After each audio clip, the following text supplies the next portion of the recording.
ba siya tumatawag sa inyo? Hindi na ba siya nagpaparamdam? Gawin mo ito upang siya po ay magpaparamdam, siya po ay tatawag at hindi makakatulog kung hindi kanya matatawagan. Hello mga guys, kumusta kayo? Panibagong araw, panibagong video na naman tayo. And sa araw na ito ay isa na namang video ang aking tuturo sa inyo na simpleng gabay o simple pababaraada, baka katulong sa atin. At bago ang lahat, gusto ko lang ma-disclaimer sa mga taong hindi naniniwala at hindi gusto ang mga kagaya nitong video. Please skip this video and maghanap kayo ng videos na gustong gusto nyo. Dahil ang video na ito ay para lamang ito sa mga taong naniniwala and gusto mag-try.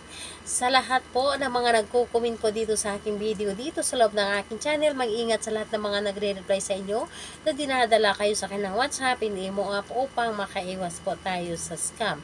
Ngayon po, gawin mo ito sa kanya, iwan ko lamang kung hindi ito tatawag kapag ito ay inyong ginawa.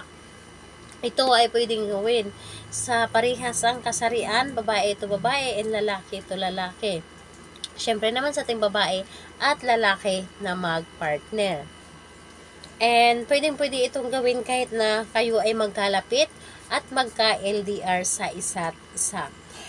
Ngayon po, ang kailangan lamang natin dito is kailangan lamang natin dito ng isang butil na bawang. Isang butil lamang na bawang ang ating kailangan dito.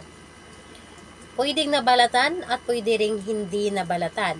So ngayon, kapag ready na, ay kailangan mo lang din dito isiguraduhin ang iyong sarili na gustong-gusto mo itong gawin, na alam mo sa iyong sarili na ito ay makakatulong sa iyo at kailangan na mag-isa ka lamang na gumawa nito at wala pong dapat na nakakaalam. At dapat wala kang pagdududa sa isang ritual or sa ritual na inyong gawin. So ayun po, kapag ready ka na, ay pwede mo na itong simulan. Ang gagawin po ninyo, kunin ang inyong bawang. Kunin ang inyong bawang at yung inyong palad po, i-cross nyo lamang ito ng 7 ulit dito sa inyong palad ang bawang. Pero habang kinocross po ninyo ito, isabay po ninyo ang pakasambit ng kanyang pangalan at apelyido at yung magic words natin. So, ayun po, pangalan, apelyido, tatawag ka at hindi ka makakatulog. So, pangalan, apelyido, tatawag ka at hindi ka makakatulog. Pangalan, apelyido, tatawag ka at hindi ka makakatulog.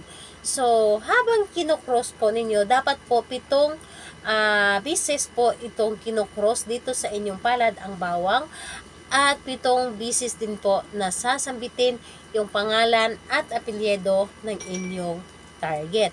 So, pangalan, apelyido, tatawag ka at hindi ka makatulog. So, ayun po, dapat po ay hindi lamang siya basta-basta na sinasambit lamang, kundi nanggagaling din po sa ating puso ang ating ginawa.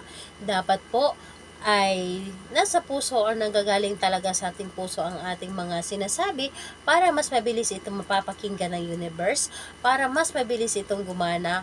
And ayun po, dito po ay ang gagawin po kapag natapos ka ng mag-cross dito sa inyong palad, yung bawang po ay ilagay po ninyo sa tabi ninyo or ilagay po ninyo sa tabi ng inyong unan o di kaya sa ilalim mismo ng inyong unan.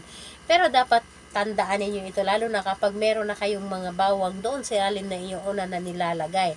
And kinabukasan kunin ninyo ulit bago kayo matulog. Magko-cross muli kayo ng pangalan at apelyido niya tapos yung magic word. So, gabi-gabi mo siya itong gawin para hindi po siya makatulog at talagang tatawag siya sa iyo na hindi magdadalawang isip. So, ayun po, hindi mo kailangan na maghintay ng Tuesday and Friday dahil pwedeng-pwede mo itong gawin ng kahit anong araw at kahit anong oras. Pero the best mo itong gawin sa gabi po talaga, lalo na kapag tahimik na ang paligid. And mag-isa ka lang dapat para mas mabilis tayo mapapakinggan ng universe. So, ayun po, sa lahat po ng mga gustong magpa-shoutout, mag-comment lamang sa baba para ma-shoutout ko kayo sa next video. And sa lahat po ng mga gustong magtanong, mag-comment lang din po sa baba para ma-replyan ko din po kayo. Salamat po sa inyo. Bye-bye everyone. God bless us all.